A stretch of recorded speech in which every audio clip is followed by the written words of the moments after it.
Hello दोस्तों, सबसे पहले मैं आपसे रिक्वेस्ट करना चाहती हूँ कि वीडियो देखने के बाद सब्सक्राइब ज़रूर कर लीजिएगा। मैं इन वीडियोस को बनाने में बहुत मेहनत करती हूँ और इसी से मैं अपना खर्चा चलाती हूँ। जो भी सब्सक्राइब करेगा, मैं दुआ करती हूँ कि उसकी ज़िंदगी बहुत अच्छी, अमीर और खुशहाल हो। प्लीज़ प्लीज़ सब्सक्राइब कर लीजिएगा। उफ़, बस और नहीं, मेरी सांस फूल गई है। मेरी टांगों में जान नहीं रही। रुकते हुए नेहा बोली कि अभी कुछ लोगों की आवाज़ें आईं और विक्रम और नेहा उन लालची चाचा के आदमियों से उस घने पहाड़ी जंगल में भाग रहे थे। विक्रम कहने लगा, बहन हिम्मत रखो, जान प्यारी है तो भागो, वरना वे पिताजी की वसीयत के कागजात छीन लेंगे और हमारी ज़मीन पर कब्जा कर लेंगे। भागते हुए नेहा का पांव एक पत्थर पर फिसला और वह कीचड़ भरी झाड़ियों पर गिर गई। विक्रम ने तुरंत उसे संभाला। उसकी आंखों में चिंता और बहन के लिए प्यार दोनों झलक रहे थे। दोनों भागते हुए एक पुराने खंडहर कच्चे मकान में छिप गए। विक्रम ने दरवाज़ा बंद कर दिया। कमरे में अंधेरा फैल चुका था। सिर्फ छत के एक छोटे सुराख से हल्की सी रोशनी अंदर आ रही थी। बाहर बारिश की बूंदें तेज़ हो गई थीं और जंगल की पत्तियां हवा में सरसराने लगी थीं। विक्रम की सांसें अभी भी बेतरतीब थीं। दिल की धड़कनें दीवारों से टकराने लगी थीं। नेहा ने दीवार का सहारा लिया और धीरे से बैठ गई। उसकी आंखों में खौफ था मगर बहादुरी भी। विक्रम ने उसके कंधे पर हाथ रखकर कहा, बहन डरो मत, हम साथ हैं। पिताजी की आखिरी सिखाई याद रखो, सच्चाई कभी हार नहीं मानती। नेहा की पलकों पर नमी तैर गई। वह बोली, भैया अगर वे हमें पकड़ लेते तो क्या होता? हमारी सारी मेहनत, पिताजी की यादें सब खत्म हो जाती। विक्रम ने आह भरी। उसकी आवाज़ में दृढ़ता थी मगर थकान भी। हाँ बहन, वक्त गलत है, जगह भी गलत, मगर दिल की ज़िद को कैसे समझाऊं? हमने पिताजी को वादा किया था कि उनकी ज़मीन कभी गलत हाथों में नहीं जाएगी। बाहर गोलियों जैसी नहीं मगर भारी आवाज़ें थीं, गुंडों के चीखने की, बारिश में उनके पैरों की चप-चप की। लेकिन अंदर कमरे में एक और लड़ाई शुरू हो गई थी, डर और हिम्मत के बीच। विक्रम ने धीरे से नेहा का हाथ थामा और कहा, बस इतना जान लो बहन, अब हम एक दूसरे से दूर नहीं रह सकते। सच्चाई हमारा साथ देगी। नेहा की सांसें तेज़ हो गईं, दिल की धड़कनें और तेज़। लेकिन भैया हमारा हाल देखो, ये जंगल, ये तूफान। हम चाचा जी के आदमियों से बचने आए हैं और तुम। विक्रम ने मुस्कुराने की कोशिश की मगर उस मुस्कान में बेबसी थी। वक्त हमेशा हमारे खिलाफ रहा है नेहा, लेकिन आज हार मानने की कोशिश मत करो। उसने धीरे से नेहा के बालों को सहलाया। नेहा ने हल्की सी सिसकी ली। भैया। उसकी आवाज़ में डर और विश्वास दोनों थे मगर वह पीछे नहीं हटी। विक्रम ने उसकी ठोड़ी को आहिस्ता से ऊपर उठाया। उनकी नज़रें टकराईं। लम्हा जैसे रुक सा गया था। हम हार नहीं सकते नेहा, पिताजी की वसीयत हमारे पास है, वह कागज़ हमें हमारी हक की ज़मीन दिलाएगा। नेहा ने आंसू पोंछे। उसकी पलकों में लर्जिश थी। भैया अगर हम गलती कर गए तो? विक्रम ने उसके हाथ पर उंगली रख दी। बस चुप, लम्हा गुजर जाएगा मगर यह एहसास हमेशा याद रहेगा कि हमने सच्चाई का साथ नहीं छोड़ा। कमरे की खामोशी में सिर्फ उनकी सांसों की आवाज़ गूंज रही थी। नेहा ने नज़रें झुका लीं मगर दिल की धड़कन साफ बता रही थी कि वह भी हिम्मत नहीं हार रही थी। बाहर बारिश तेज़ हो गई थी। पानी की बूंदें छत पर टपक रही थीं। अंधेरा मजीद गहरा हो चुका था। विक्रम ने नेहा के करीब होकर उसकी आंखों में झांका। वह नज़रें चुरा रही थीं मगर दिल के राज चेहरे पर साफ लिखे थे। नेहा, तुम नहीं जानती पिताजी के बिना हमारी ज़िंदगी कितनी मुश्किल हो गई थी। नेहा ने होंठ भींच लिए। वह बोलना चाहती थी मगर ज़ुबान साथ नहीं दे रही थी। उसकी पलकों पर नमी तैर गई। विक्रम ने आहिस्ता से उसका हाथ पकड़ा। नेहा की उंगलियां कांपने लगीं। वह हल्की सी मुज़ाहमत के साथ बोली, भैया प्लीज़ ये वक्त नहीं है। विक्रम मुस्कुरा दिया मगर उस मुस्कान में दृढ़ता थी। वक्त हमेशा हमारे खिलाफ रहा है बहन, लेकिन आज मुझे रोकने की कोशिश मत करो। उसने धीरे से नेहा के कंधे को थपथपाया। बाहर की आवाज़ें थोड़ी दूर होती जा रही थीं मगर बारिश की गरज अब भी कमरे में गूंज रही थी। नेहा ने हल्की सी सिसकी ली। भैया। उसकी आवाज़ में बेबसी थी मगर वह पीछे न हट सकी। विक्रम ने उसके कान के करीब झुककर कहा, याद करो जब पिताजी बीमार थे तो हम दोनों ने मिलकर उनकी देखभाल की थी। उन्होंने कहा था कि भाई बहन का साथ सबसे बड़ी ताकत है। नेहा की आंखें बंद हो गईं। उसकी पलकों पर नमी चमकने लगी। हाँ भैया, और उन्होंने यह भी कहा था कि लालच इंसान को अंधा बना देता है। चाचा जी ने उसी लालच में हमारी ज़मीन पर नज़र रखी। कमरे में सांसों की आवाज़ अब धीरे धीरे शांत होती जा रही थी, लेकिन दिल की धड़कनें अभी भी तेज़ थीं। विक्रम ने नेहा को याद दिलाया, जब हम छोटे थे तो पिताजी हमें जंगल की कहानियाँ सुनाते थे। सच्चाई का रास्ता हमेशा मुश्किल होता है, मगर आखिर में जीत उसी की होती है। नेहा ने सिर हिलाया। उसके गालों पर आंसू बह रहे थे, मगर अब वे खुशी के आंसू थे, हिम्मत के। भैया, अगर हम वहाँ से निकल गए तो क्या हम शहर पहुँच पाएंगे? वकील साहब को कागजात दिखा सकेंगे? विक्रम ने जवाब दिया, हाँ बहन, हम पहुँचेंगे। सच्चाई हमारे साथ है। बाहर जंगल में अंधेरा छाया हुआ था, मगर अंदर एक नई रोशनी जन्म ले रही थी, भाई बहन के विश्वास की। विक्रम ने नेहा का चेहरा दोनों हाथों में लिया। तुम जानती हो ना बहन, ये लम्हा हमेशा हमारे बीच जिंदा रहेगा। नेहा ने बंद आंखों से सिर हिलाया। उसके गालों पर विक्रम की हिम्मत की गर्मी फैल गई।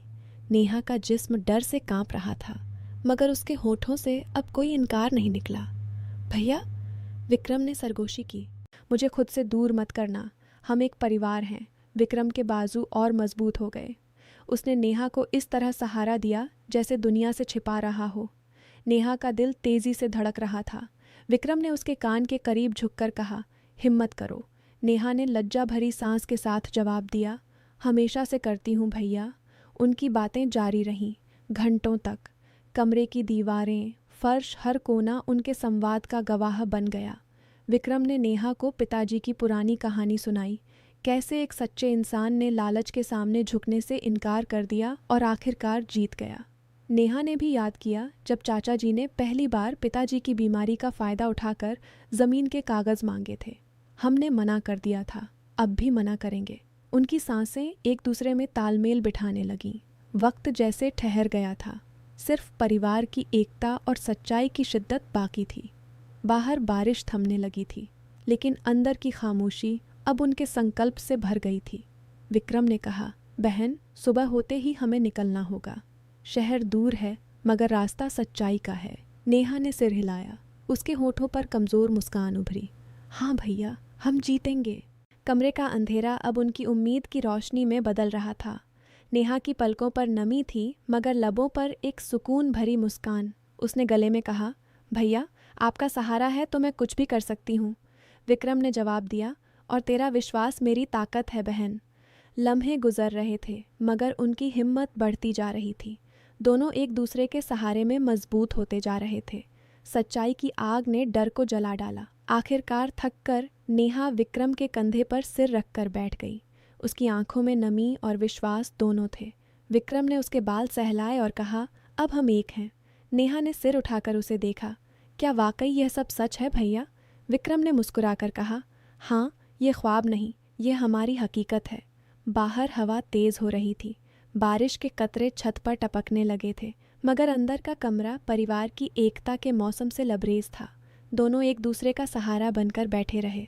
अंधेरा, बारिश और खामोशी सब उनके संकल्प के गवाह बन गए। ये लम्हा हमेशा के लिए उनकी रूह में बस गया। सुबह की पहली किरण खिड़की के सुराख से अंदर झांकने लगी। रात की बारिश थम चुकी थी और फजा में ताजगी फैल गई थी। नेहा विक्रम के पहलू में सुकून से बैठी हुई थी। विक्रम ने धीरे से कहा, अब हमें यहाँ से निकल जाना चाहिए बहन। चाचा जी के आदमी शायद फिर तलाश में आ जाएं। नेहा ने इजहार में सिर हिलाया। दोनों ने हिम्मत बांधी, दरवाज़ा खोला और जंगल की खामोश राहों पर निकल पड़े। रास्ते की कच्ची मिट्टी पर उनके कदमों के निशान पड़ते गए। धूप की हल्की किरणें उनके चेहरों पर पड़ रही थीं। विक्रम ने नेहा का हाथ मजबूती से पकड़ रखा था। अब कोई हमें अलग नहीं कर सकता बहन। नेहा की आंखों में आंसू तैरने लगे, मगर वह खुशी के आंसू थे। कई दिनों की भागदौड़ के बाद आखिरकार वे चाचा जी की दुनिया से बहुत दूर निकल आए। एक नए शहर में पहुंचकर उन्होंने वकील साहब से मिलकर कागजात दिखाए। वकील साहब ने सब सुनकर कहा, ये कागजात बिल्कुल सही हैं। चाचा जी की जालसाजी साफ है। कोर्ट में केस जीतना आसान होगा। लेकिन रास्ते में और मुश्किलें आईं। चाचा जी ने शहर में भी अपने रिश्तेदारों को भेजा था, फिर भी विक्रम और नेहा ने हार नहीं मानी। उन्होंने गवाह जुटाए, गांव के बुजुर्ग जो जानते थे कि पिताजी ने ज़मीन किसे दी थी। कोर्ट की सुनवाई शुरू हुई। नेहा ने गवाही दी। उसकी आवाज़ कांप रही थी, मगर सच्चाई की ताकत थी उसमें। विक्रम ने सबूत पेश किए। जज साहब ने फैसला सुनाया, ज़मीन विक्रम और नेहा की है। चाचा जी को जुर्माना भरना पड़ा, लेकिन सबसे बड़ी जीत तब हुई जब चाचा जी खुद कोर्ट में आए और बोले, मैं गलत था, लालच ने मुझे अंधा बना दिया था। अब मैं समझ गया हूँ कि परिवार की एकता से बड़ी कोई दौलत नहीं। उन्होंने माफ़ी मांगी। विक्रम और नेहा ने उन्हें गले लगाया। कहा, चाचा जी, अब हम सब मिलकर इस ज़मीन को खेती करेंगे, गरीबों की मदद करेंगे। कई दिनों की भागदौड़ के बाद आखिरकार वह लालच की दुनिया से बहुत दूर निकल आए। गांव वापस लौटे, छोटा सा घर, खिड़की पर गमलों में फूल और छत पर खिलता हुआ सूरज। विक्रम ने दिन रात मेहनत शुरू की और नेहा उसके लिए परिवार का सहारा बन गई। वक्त गुजरता गया और उनकी एकता और गहरी होती गई। रातों को जब चांदनी छत पर बिखरती तो दोनों बैठकर ख्वाबों की बातें करते। विक्रम कहता, अगर तू ना होती तो मेरी हिम्मत टूट जाती। नेहा मुस्कुराकर जवाब देती, और अगर तुम ना होते तो मैं कब की हार मान चुकी होती। सालों बाद भी वे एक दूसरे के लिए वही हिम्मत रखते थे। चाचा जी की यादें कहीं धुंधला गईं और उनकी दुनिया सिर्फ सच्चाई और परिवार में सिमट गई। जिंदगी की राहों पर चलते चलते वही एकता रखते थे, एक दूसरे का सहारा और सच्चाई बन गए। उनके दिलों में सिर्फ एक दुआ रहती, यह सफ़र कभी ख़त्म न हो। और यूं पहाड़ी जंगल की उस रात से निकलने वाले विक्रम और नेहा की कहानी हमेशा के लिए सच्चाई और परिवार की एकता की दास्तान बन गई। दोस्तों, ये कहानी हमें सिखाती है कि लालच कितना भी बड़ा हो, सच्चाई और भाई बहन का प्यार उससे हमेशा बड़ी ताकत होती है। मेहनत करो, ईमानदार रहो, परिवार का साथ कभी मत छोड़ो, जीवन की हर मुश्किल पार हो जाएगी। अगर आपको यह कहानी पसंद आई तो लाइक ज़रूर करें और कमेंट में बताएं कि आपकी ज़िंदगी में सच्चाई ने आपको कैसे मजबूत बनाया। और हाँ, सब्सक्राइब करना मत भूलना। अगली कहानी में मिलते हैं। नमस्ते। कहानी की लंबाई लगभग 500 शब्दों में है। हर भाव, हर संवाद, हर दृश्य को विस्तार से वर्णित किया गया है ताकि सुनने वाले का मन पूरी तरह बंधा रहे।